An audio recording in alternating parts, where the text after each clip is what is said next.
Cada vez mais no Brasil, a procura por transplante capilar vem crescendo tanto por homens quanto por mulheres, e as indicações são diversas, como calvície, androgenética, barba, sobrancelhas, correção de cicatrizes nas cirurgias reparadoras e grandes queimaduras. Mas especialistas alertam sobre a banalização dos procedimentos estéticos e a importância de serem feitos por profissionais com a devida segurança, já que no mês passado, por exemplo, um homem morreu na cidade de Feira de Santana após complicações durante um procedimento de implante capilar.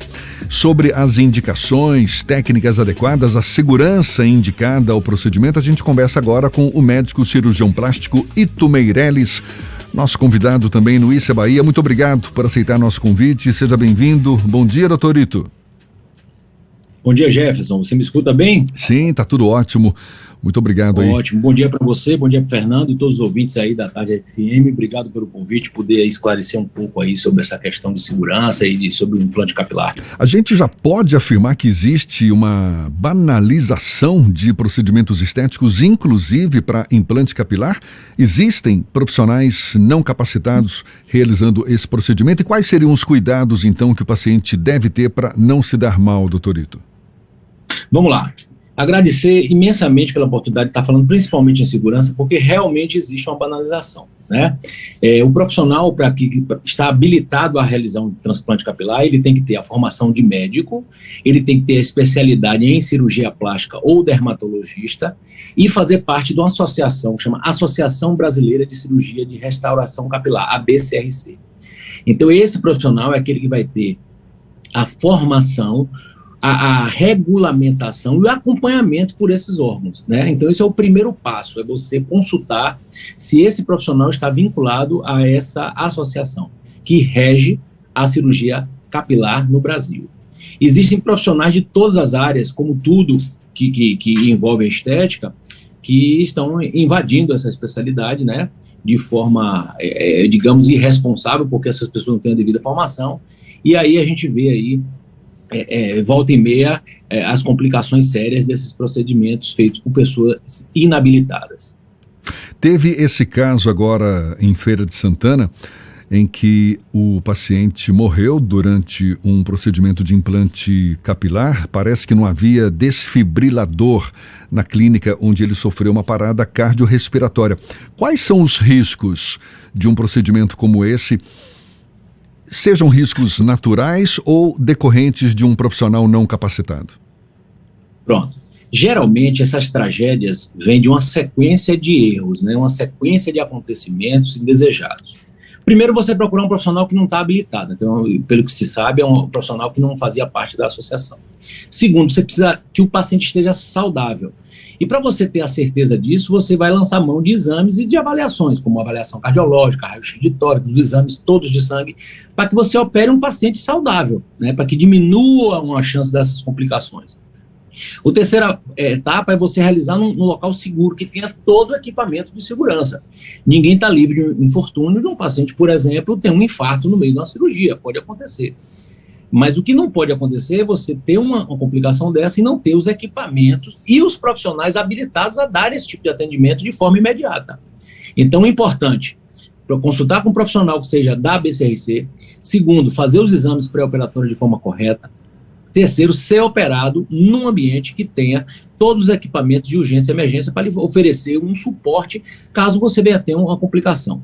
De forma geral, você cumprindo essas etapas, é um procedimento extremamente seguro, porque um paciente saudável, que vai ser operado num ambiente que tenha de preferência um anestesiologista para acompanhar e cuidar da saúde do paciente enquanto você vai fazer o seu transplante, e o paciente vai estar sedado de forma tranquila e segura.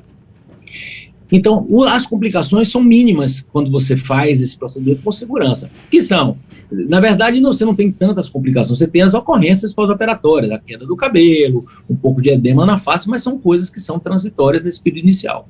Mas é realmente um procedimento muito seguro, desde que seja feito com um profissional habilitado em locais com toda a segurança. Doutor Ito, Doutor Ito, durante algum tempo esse tipo de procedimento era pouco comum aqui no Brasil. Tinham muitos brasileiros que viajavam para fora do país para ter acesso a esse procedimento, até pelo custo aqui. Quando existia, era um custo muito mais alto do que fora do país. E recentemente a técnica me parece que se popularizou ao ponto de vermos anúncios em redes sociais cada vez mais comuns de profissionais que estariam realizando os procedimentos a custos mais módicos, vamos tratar dessa forma. Como uma pessoa que tem interesse em fazer um procedimento de implante capilar, ela deve reconhecer o profissional. Existe um site em que é possível verificar quais são os profissionais que são devidamente certificados para realizar o procedimento? Como é que funciona esse tipo de pesquisa e quais indícios o paciente pode ter que aquele profissional tem competência suficiente para poder realizar esse tipo de procedimento? Pronto, muito bem colocado por você. Acho que é extremamente importante a gente falar sobre isso.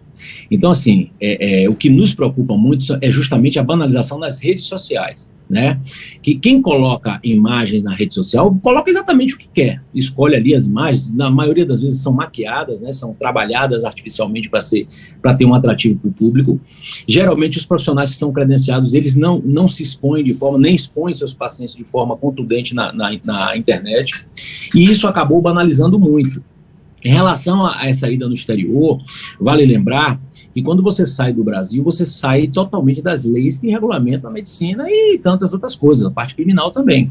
Então, por que esses custos são baixos? São países que não regulamentam quem deve e quem não deve fazer essa cirurgia. Geralmente, por exemplo, um país como a Turquia, a maioria das clínicas que tem lá são operadas por não médicos, são pessoas que são artesãs, que fazem tapetes, que são treinadas e são colocados em larga escala para realizar esse transplante. Então, assim, não existe nenhum tipo de garantia de um serviço bem feito, de proteção à saúde, casos semelhantes ao que aconteceu em Feira de Santana e em outros lugares no Brasil está acontecendo. Então, com essa banalização, com essa divulgação em massa em redes sociais, as pessoas são atraídas para esse tipo de coisa e só dão conta de que foram lesadas após acontecerem esses eventos trágicos. Então, assim, o profissional quer saber o paciente quer saber se o profissional é habilitado.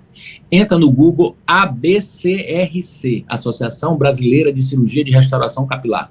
Esse é o órgão que rege o cirurgião habilitado no Brasil. Ali vai ter um espaço que tem a cidade, o estado e o nome do profissional.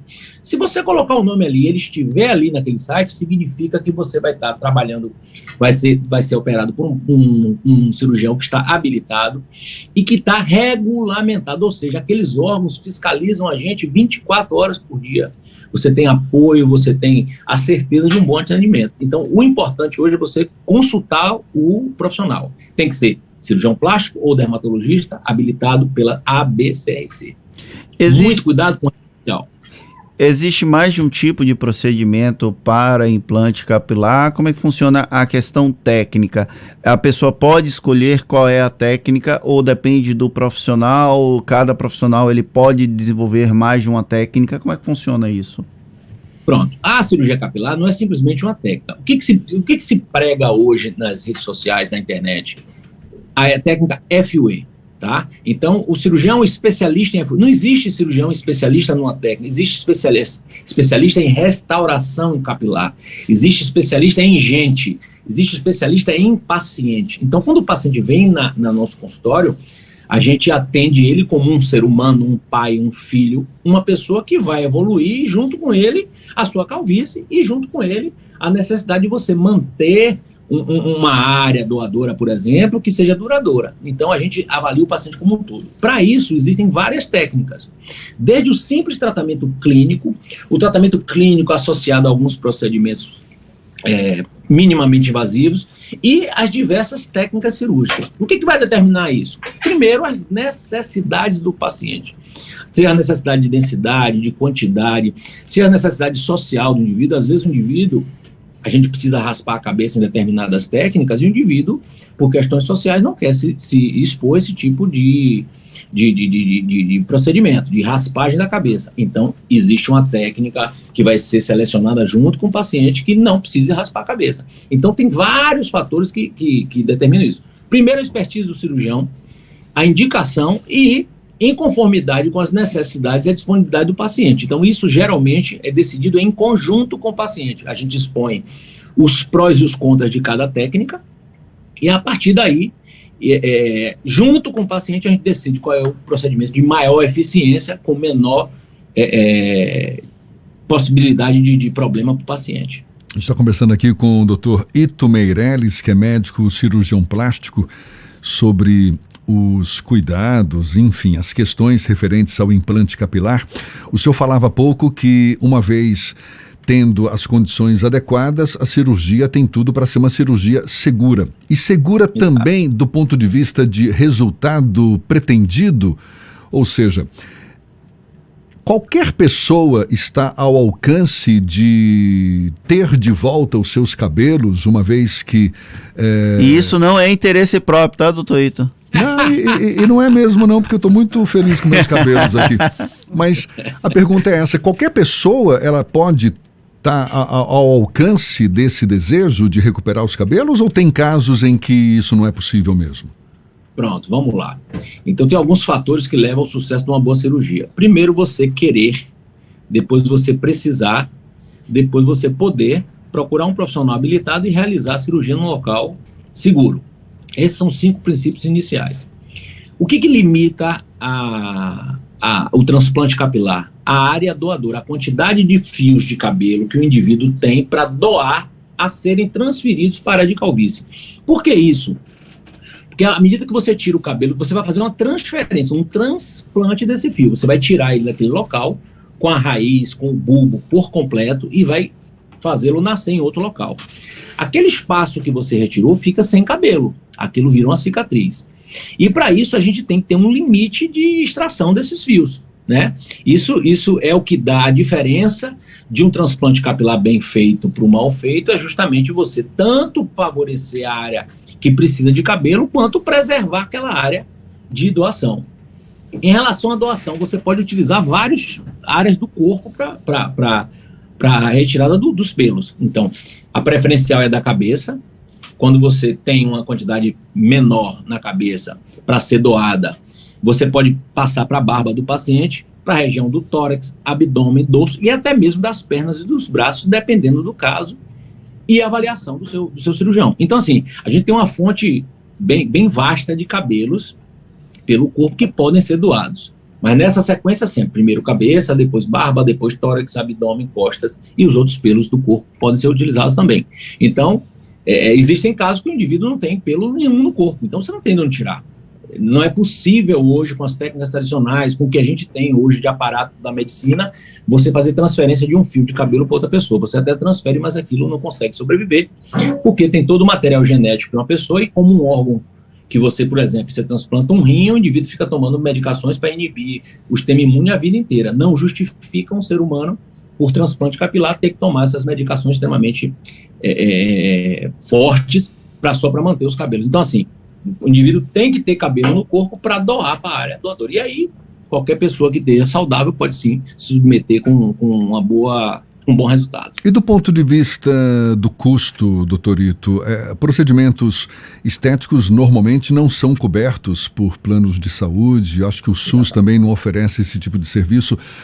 O Fernando estava falando há pouco, né, que hoje está mais popularizado, de fato, a gente observa isso. O preço também está mais em conta ou ainda é um procedimento muito caro? Olha, eu classifico assim, existe o preço e existe o valor, né?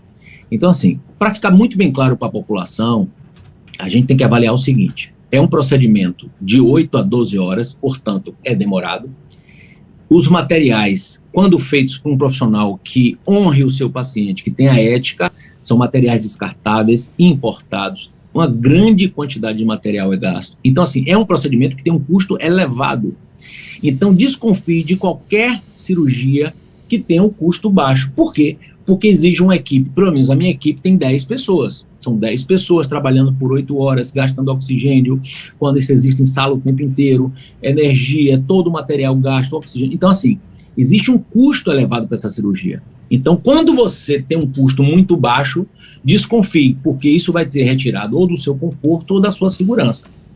Porque é impossível um procedimento desse que não é custeado pelo SUS, que seria espetacular se isso acontecesse, porque nós não temos só os casos estéticos, né? Nós temos as pessoas que sofrem scalp, a perda de parte do couro cabeludo, nós temos as pessoas que têm lábio leporino, por exemplo, que precisam de uma camuflagem na região do bigode para esconder a cicatriz, existem as queimaduras, né?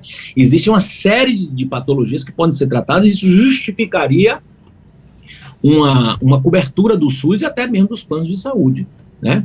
Mas é uma coisa que tem um custo elevado, sim. Mas hoje você, com a facilidade de cartão de crédito, existem instituições que financiam esse tipo de coisa. Então, assim, é acessível. Não é tão caro como se pensava, mas é acessível. Agora, desconfie do que é barato, porque isso certamente vai sair da sua segurança ou do seu conforto. Tá certo, tá dado o alerta, então. Muito obrigado ao Dr. Ito Meirelles, médico cirurgião plástico, dando essa aula pra gente aí sobre implante capilar. Muito bom tê-lo aqui conosco, seja sempre bem-vindo, bom dia e até uma próxima, então. Opa, muito obrigado, Jefferson, Fernando e todos os ouvintes da Tarde FM. Eu espero ter contribuído um pouco com a segurança da cirurgia no Brasil. Um forte abraço, um bom dia a todos. Um abraço então, e olha, mais uma conversa que vai estar disponível logo mais na íntegra nos nossos canais no YouTube, Spotify, iTunes, Deezer e Instagram. Agora 8h46 na Tarde FM.